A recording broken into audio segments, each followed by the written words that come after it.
everybody, Micheline from Americana Long Arm Quilting.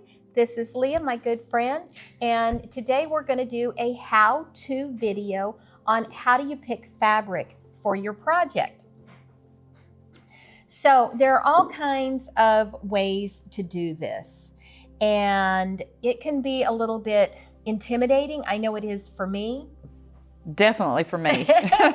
And a lot of people there's people that know a lot more about picking fabric than I do. They know about tones and volumes and contrasting and this on this side of the color wheel and that. And all of that is brilliant, and I wish I could do that. And that's just not how I pick fabric. So there's a couple of good ways to pick fabrics.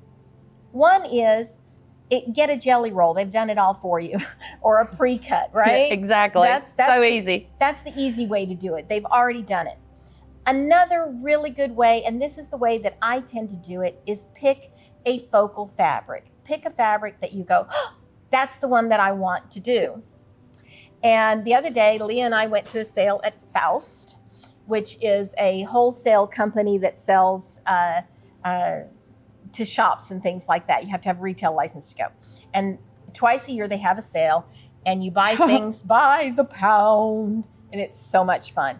And she found this terrific little fabric. Is that not adorable? It's got turtles and frogs and not dandelions, what are those called? Dragonflies. And she's making some baby quilts for a girlfriend of hers. And so this is our focal fabric. It's got all these great colors in it. That's how we're going to find the fabrics to match. And she found this great little pink, and we've got a white background. Now we need to fill it in. So first of all, this is the pattern that she's going to make. So I don't know if you can see the little hearts in the pattern. That's going to be our focal fabric, and also the border is going to be the focal fabric. So now we need to find all kinds of fabrics to go with it. So we've got our tubs out here. We've got our yellows and our pinks and our greens. Lions, tigers, and bears, oh my. So this is what we're going to do. Now we're just going to start pulling fabrics out and sitting them up there and seeing what we like to go with it. So again, this is our background. This is going to be some fabric in it, and I think we're going to do the back out of that. Well, we haven't decided on the back not yet. sure. No binding. Mm-hmm. Maybe the binding. Yeah. So other than that, all the little squares that go with those hearts are going to be scrappy. So we're just going to start finding. You work on the yellows. I'm just going to start putting out some things. And again, we're putting them out there because look at how good that goes with it. So you just start finding things that go with it. And I like this, but will it show up against the white? Throw it on the white. With my white background. I think that shows up pretty good. I do. Yeah. It doesn't get lost. No, it doesn't get lost. Yeah. So we've got all kinds of things here. Like this one, that's too bright. So we're going to put that one back. Now, how do you decide? Well, it just how many of each color, or does it matter how? I mean, I think that's my biggest thing is like, okay, do I have to have 3 yellows, 3 greens, and 3 pinks, or nope? Do I? It doesn't really matter. There's a certain point where you have too few, and I suspect there could be a certain point where you have too many. I mean, literally, you could have 1 square of each. You could have this, no, well, not that color. You could have this color in 1 square, and that's it. You could have used it once in the quilt, and that'd be enough. And I think that's what I struggle with. I'm trying to be matchy-matchy. I want to make sure everything matches, kind of like you do with your clothes. But I've got to get past that. 1 piece of jewelry is too many. I've got to get past that and just, oh, I like that. I heard one YouTuber at one point, and I wish I could remember her name. I can see her just as clear as day. She says sometimes more is more. And so, you know, just put out everything that you like. We're going to just pull out a bunch of stuff and making sure that they're in those color groups, that they would work with everything. And then we'll go back and start paring back a little bit. Okay, like do we need all of these in the same tone? And that is one thing. And your focal fabric tells you that, because look, here's a dark green, here's a medium green, here's a lighter green. It's telling you, get variety in there. Same with the pinks. It's telling you a darker pink, there's a lighter pink, here's a lighter pink here. It's telling you, get some variety. So listen to what your fabric is saying. So now we're going to pull out, I think that's enough greens.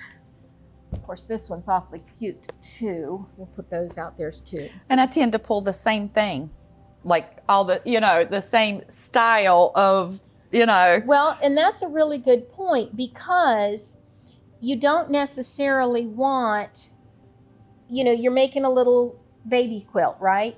So would you want something really stylized and, you know, fancy? No, you want little baby, flowers, yeah, and things like that. Here's a lighter pink. So yeah, I probably wouldn't put something like that in there, because it's got bicycles, although it's absolutely adorable, and it's the right color pink. Okay, it's got the darker pink and the lighter pinks, but it's also got teal.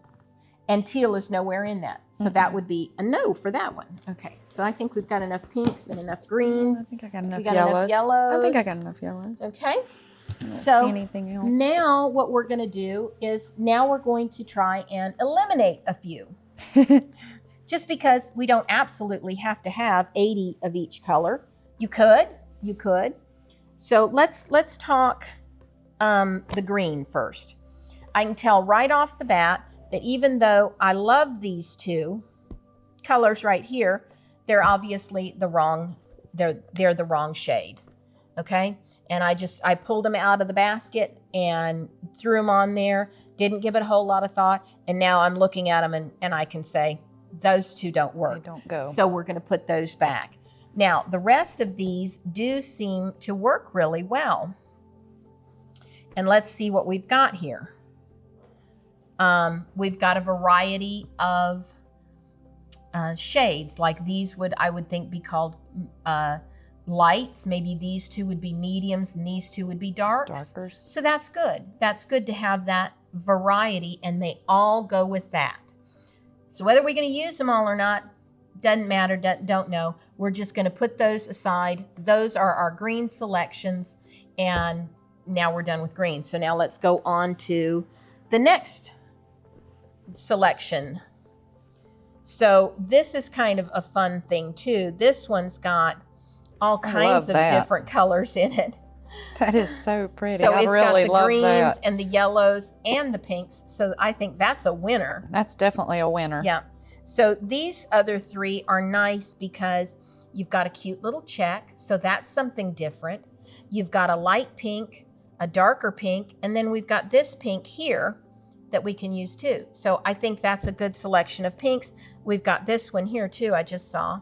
So that'll work as well. And I think that's been my hardest thing coming from, I mostly make bags, tote bags, you know, and it's like you don't want to use a check with a print or a, yeah. So that's been my hardest thing, I think, Just of to get past mixing that? the Okay. different prints, Yeah. or so say, you know, Uh-huh.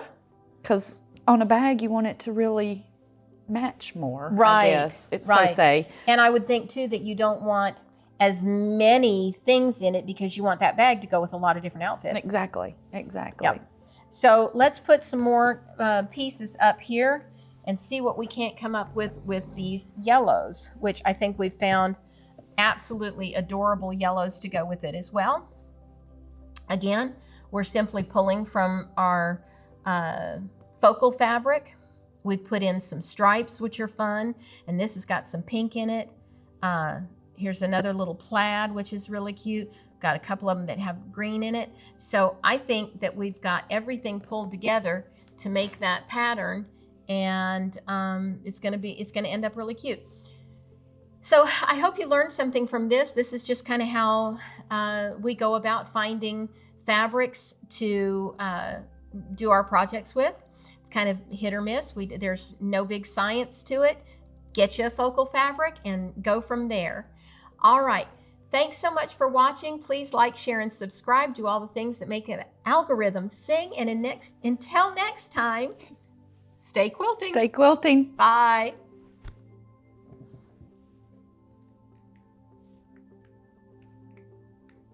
And turn off. Turn off.